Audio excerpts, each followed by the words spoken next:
just had a 5.0 in Boulder Creek. It was like a 4.8 in Scotts Valley.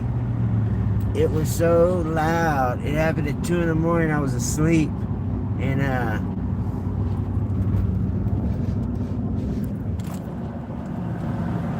happened at 2 in the morning. I was asleep.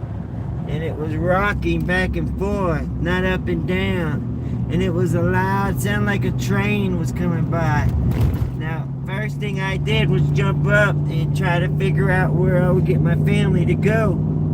And so I ran around the couch twice trying to problem solve if it's a big giant redwood falling on the house or if we were having an earthquake or a landslide. So finally I realized about 2 seconds in that it was an earthquake and not a redwood falling.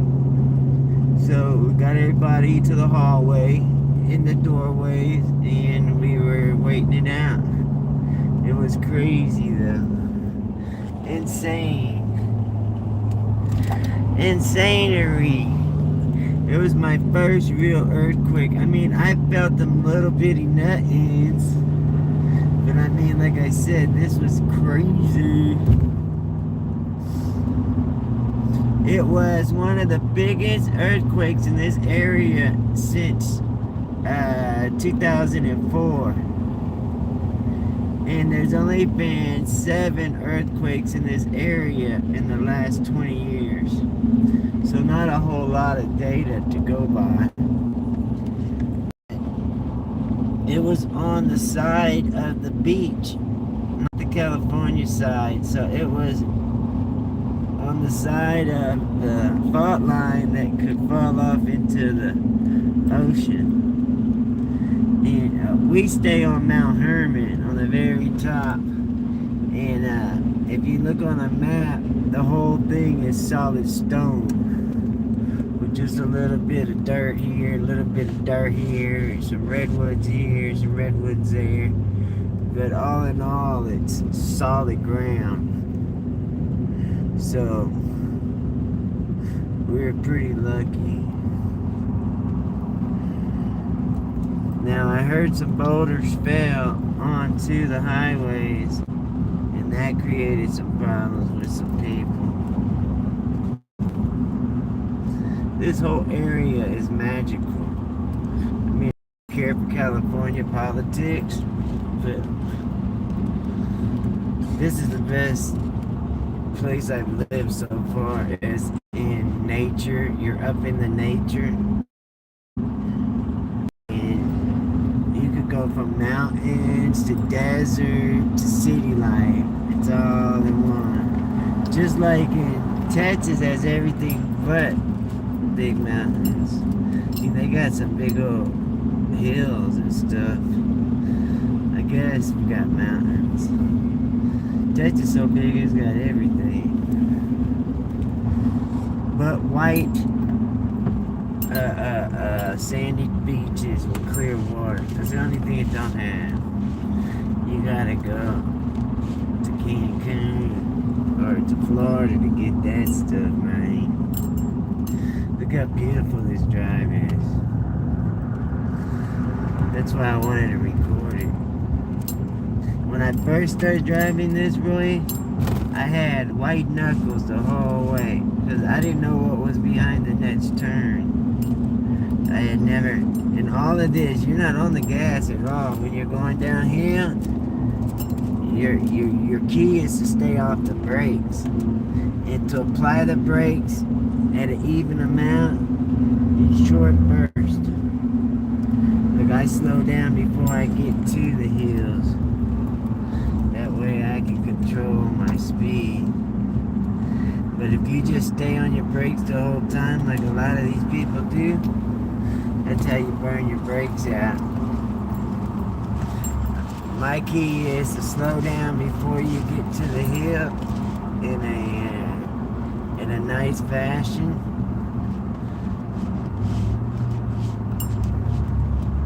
Not just riding your brakes, because that's how you heat them up and you get brake failure.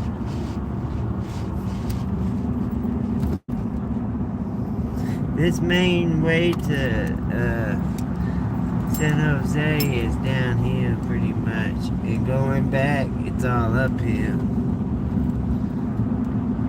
It's kind of crazy. You can see where all the wrecks are. Mainly around the turns. And then when it's raining, nobody knows how to drive. It's crazy.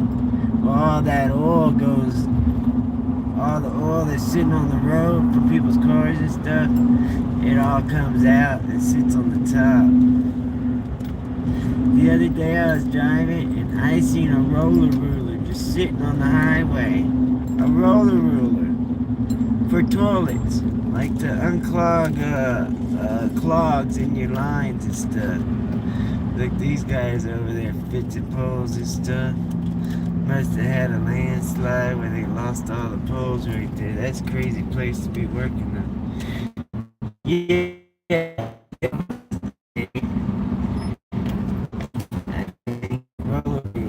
Those things are like at least $1,000 used one. So I figured it was busted to hell. It had to fall out of a truck in the trailer. So it had to bounce. And somebody had grabbed it and stuck it deep on the side right here where it was out of the road. So obviously somebody looked at it and decided it wasn't good enough to take.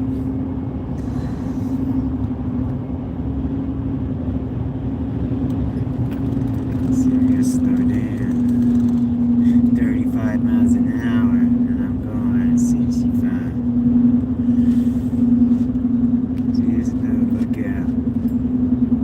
There's so many lookouts and I ain't stopped at none of them. I've been to though. I need to bring my GoPro, man, where I can get some good pictures, you know what I'm saying? 7 minutes into a road down a hill. We're gonna go pick up, I gotta go pick up a freezer and a whole bunch of other stuff.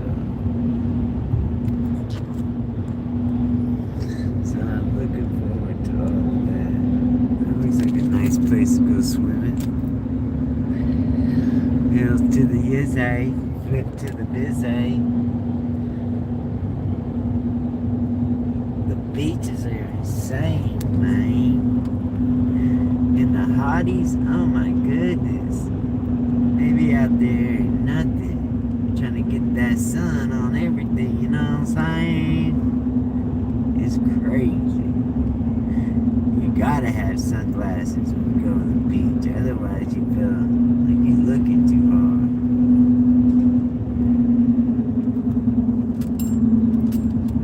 With them sunglasses, it protects your eyes from being rude. I was raised in the South, you don't stare at people. We call that gawking. You don't be gawking at people, man. Somebody will dot your eye, especially gawking at their wife.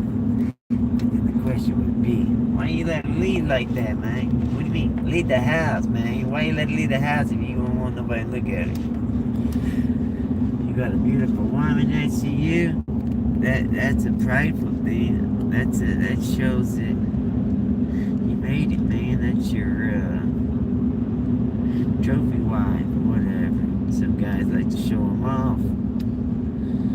They pay for them surgeries so people in love.